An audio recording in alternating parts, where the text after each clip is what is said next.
Hey guys, it's Anna and welcome to my channel. Today I'm going to be featuring fragrances that are perfect 10s across the board. I would not change a single thing about any of these fragrances. They're done to perfection in my opinion, and the performance is there for all of them. And I was inspired to film this video from Chris, the Perfume Nest. She filmed this video recently, so make sure to check out her video if you haven't already. Now you may have different opinions from me, that's fine. But these are mine, and these are perfect 10s to me. The first one is Stephane Humbert Lucas, God of Fire. And this is hands down the best mango fragrance I have ever put my nose on. And yes, I have tried their Mango Kiss, and it is very good, absolutely. But it wasn't an obsession for me. It smells like a luxurious body butter, and this one just takes the cake for me. This is where I get that wow factor. It is so beautifully unique, and yet I find it to be very crowd pleasing. The mango in here is juicy. It smells real. So many mango fragrances smell balmy or green or like they're starting to go bad, and this is just that perfect, authentic, juicy mango. And the addition of these tart, bright, zesty, fruity notes are so addictive. The lemon, the tart red berries, there's ginger, which I love in fragrances. It adds like a unique zesty spiciness to the scent. Perfectly juicy. There's an airy sweetness. It's grounded with a rich wood, a warm amber, a touch of a green quality from the cypriol, but that doesn't dominate the scent. It's just balanced to perfection in my opinion. I find this so wildly addictive, and honestly, I don't think another mango fragrance could top this for me. It smells wild, exotic, tropical. This is in my top 2 favorite fruity fragrances in my collection. And although this one is marketed as unisex, I would personally describe it as feminine. Next up is Labo Another 13, and this is the best Your Skin But Better fragrance you could get, because although it's in that category, it isn't a skin scent. The performance is incredible with this. It's fresh, clean, musky, like a transparent wood from the ISOE Super. It feels just a touch salty, and it's so unbelievably sexy. It smells like there's a bit of a man's cologne undertone in this scent. It smells chic, it's cooling, refreshing. This gets reactions out of people for good reason. And it has an element of the fresh air right after it's rained in the woods. By far my favorite from Labo, and perfectly unisex as well. This next one I'm so excited to share with you. I've had it for a while, but just haven't featured it yet. And that is Rirana Tonka Nutmeg. This is so unbelievably underrated. I have not heard anyone talk about this, and I think it's the perfect 10. This reminds me definitely of the Tom Ford Noir Extreme line. And I think those fragrances are fantastic, but there's always just like a little part of the fragrance that I wanted to tweak. Either something smelled slightly sour to me or was like slightly leather animalic. This is in that family, but done to perfection for me. I got this when it was still the fall season, and I was wearing this for a week straight. I could not put it down. It's just so addictive. It is smooth, creamy, cocooning. When you first spray this fragrance, you're going to get this fresh green earthy quality. But the longer it sits on your skin, the more that tonka bean, vanilla, orris creep in. And this is a perfectly unisex fragrance. A cozy spice from the nutmeg, but it isn't too spicy by any means. Make sure you test this on your skin properly, because it does come off a bit more green on the paper than the experience you're gonna get on your skin. It's so cozy and comforting, but it also smells sexy at the same time. It's a perfect fall and winter fragrance, so I'm bummed that we're now going into a season where I'm not gonna be reaching for this, but I could not put it down while we were in the tail end of winter. And I think what makes this so addictive is that it does have gourmand elements, but it's not fully a gourmand by any means. And I'd say that those are definitely some of my favorite fragrances. When you have those yummy components, but then you also have this edge and character to the scent as well. I smell this and I'm like, do I want to bundle up in a blanket and get all cozy, or do I want to dress up and go out looking like my best self because it also smells sexy? If you love the same fragrances as me, I think you're gonna like this, because this is an Anna scent through and through. Huge home run for me. And I did buy this myself, but if you wanted a discount code for either the sample size or the bottle, I have a discount code Anna10 for Door Prestige. They carry this line. Next up is the famous Parfum de Marly Delina, and this fragrance really opened my eyes to the world of niche. This is one of the first niche fragrances that I sampled, and it was just so special and unique for me. I had never smelled anything like this at the time. Now there are many fragrances or brands have come out with their own spin on this profile. I have tried a lot of fragrances in the Delina family, but the original is still the best one by far, in my opinion. It's such a beautiful, tart, fruity, floral scent. It really does smell pink. It's very feminine. The florals are fresh, dew-covered. If you tend to not enjoy a rose note because maybe you think they come off mature, I understand. I would still sample this. There's a lively, bright character to this fragrance. The lychee is so addictive. It's exotic, fruity, juicy. And the rhubarb note is not gonna be for everyone. Not everyone will enjoy that tart quality. I actually like it. It took me a couple times to wear it before deciding to get a bottle, but I really enjoy how unique that makes this fragrance. There's a sensual musk, a creamy vanilla, and that warms up on your skin. It amplifies, it gets sweeter on that vanilla note the longer this sits on your skin, and it has a beautiful, smooth, woody base, just a touch of an exotic incense note. This paved the way for so many fragrances in this space, and I think that Quentin Biche just created an absolute masterpiece, and he continues to do so. And this gets me a lot of attention from everyone, men and women. Next up, one of my great loves is Liis Bo, and Eric and I are on our third bottle now, and we're running low. Like, it's about time. I'm gonna get number 4. Beautiful unisex fragrance, and woody vanillas have been done over and over and over. Can't get enough of them. But this particular woody vanilla truly smells unique. I've never smelled anything like it. This is inspired by the coasts of California, and there is an element of this fragrance, the woody notes in particular, that do make me feel like I'm visiting Sequoia, because there is a note of redwood pine, there's cedar, gaiac wood. I've gone there several times now, and it's such a beautiful experience to be out there in nature and see these great giants that have been there for so many years. There's so much history there, and the natural smell in the air of the sequoia forest is beautiful. When you have those sun rays just beaming down, heating up that wood, it's a very meditative, peaceful, grounding, tranquil scent.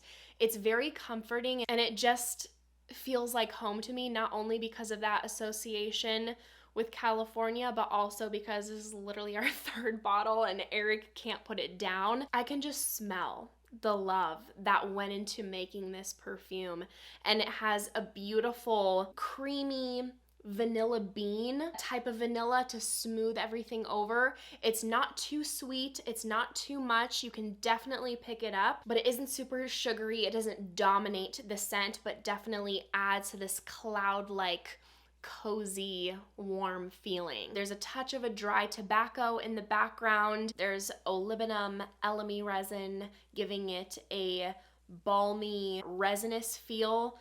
Beautiful fragrance. Highly recommend checking out if you haven't already. This next one was another one of my very first niche loves, which is funny because I would not recommend this for a beginner going into fragrances, but I loved this from first sniff, and that is Initio's Oud for Greatness.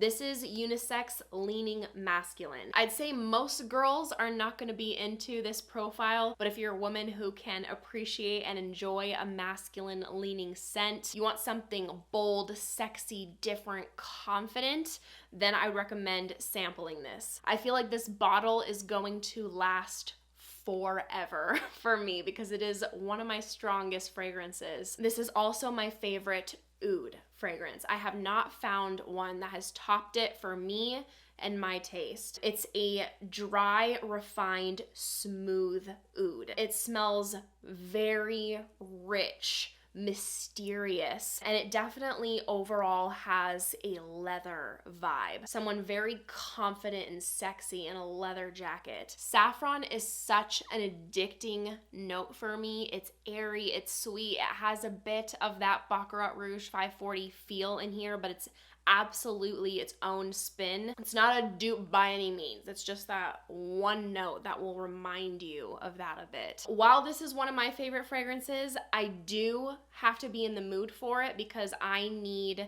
to be going somewhere and I need to be looking a certain way. A put together dark outfit. Like, this is not like a casual everyday scent for me, but it is absolutely a 10 out of 10. This is my other top 2 favorite fruity fragrance, and this is EBK Deep and Desire Yacht.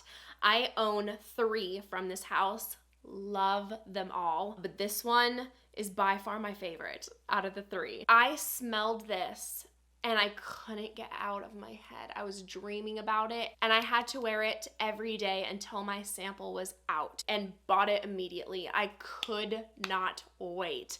This perfume is so unique and addictive.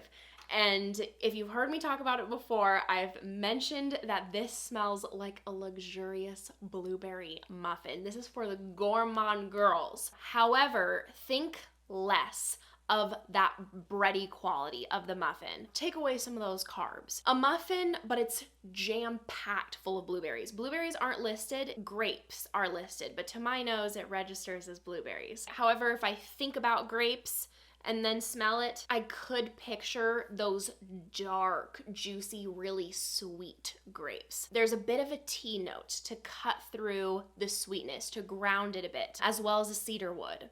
I've had a couple questions like, oh, do you really smell the wood in here? Because I'm not into woody fragrances. No, this is primarily a gourmand, but it isn't sickly sweet, and I appreciate those notes to bring it down and ground it. There's a light amount of dark chocolate shavings. There's an overall fresh burst pop to the fragrance. That grapefruit and bergamot bring in a fresh quality. So blueberry muffin, light on the bready quality, jam-packed full of blueberries, big sugar crystals sitting on top, some tea on the side. And when I heard people describing this as a blueberry muffin, I initially wasn't intrigued because the idea of that, I'm like, I don't really know if I want to be walking around here smelling like a muffin, but I do. The thing is, that is how I would describe this scent, but Deep in Desire Yacht is that picture turned into luxurious perfumery. So it absolutely smells like it is meant to be worn. When I first got my sample of this, Eric was like, yeah, you need to get that. That is incredible. It is so special. I was literally acting like a fool, jumping up and down when this arrived in the mail. This is an absolute love and staple in my collection, and this bottle will last me forever. The performance with EBK is fantastic. If I was bottled into a scent, I would be the 7 Virtues Santal Vanille. This is everything that I love and appreciate in fragrance. Woody vanillas are my profile. It's my thing. I enjoy an enormous range of scent profiles, but this is definitely where my heart lies. A woody vanilla, unisex, edgy, and cool. That is what I'm into.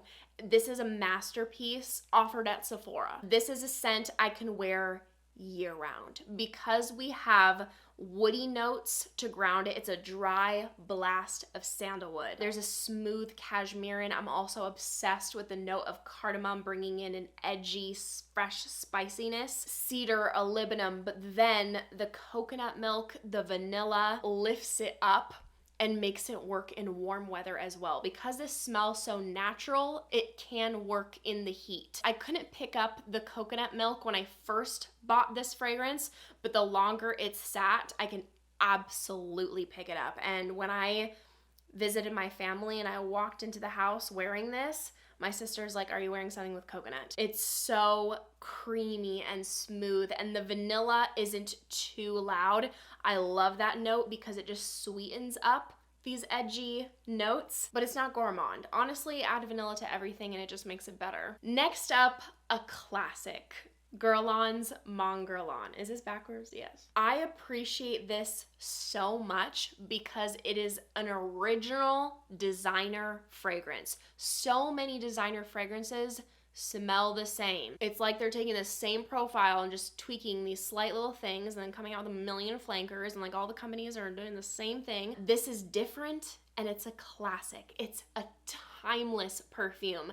This is going to suit women of a huge age range, and it just feels so classically feminine. It smells like a Disney princess to me. What comes to mind, I've mentioned this before, is Aurora. It's a lavender iris vanilla. So it's peaceful. If you're someone who's into wearing bedtime scents, you can wear this. It's aromatic, powdery, floral. The vanilla smooths everything over. Usually, lavender is interpreted as masculine. It does not smell like that in the slightest in this blend. It's elegant, works for any occasion you could possibly think of. Anything from an everyday scent, going to work, any season, all the way to your wedding day. There's some sandalwood and patchouli in the base, and there's a touch of licorice that really adds a uniqueness to the scent. It somehow works really well with the lavender and vanilla. I would not normally be into that note if it was prominent. It's such an easy reach fragrance for me, as you can see, and I love it so much that I own the intense version as well. And the last fragrance I'm going to share with you today is Armani Prive Rouge Malachite.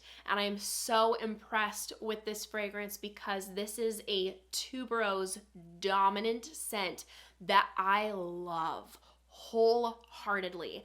I don't dislike the note of tuberose. I'm just very particular with it. Like, I will appreciate it, but it won't often be a note that feels like me. This is an extremely smooth, refined, elevated tuberose. This is not a bubblegum tuberose. It is not a mature tuberose. It is just wildly elegant. That is the first word that comes to mind when I smell this scent. And I think the reason why it works so well is not only the type of tuberose that they use, but also the pairing of these more sophisticated notes. There's a warm amber and benzoin adding to that alluring creamy factor. There's a fresh, spicy, aromatic feel just in the opening from the pink pepper, the sage. We have cashmere and ylang ylang.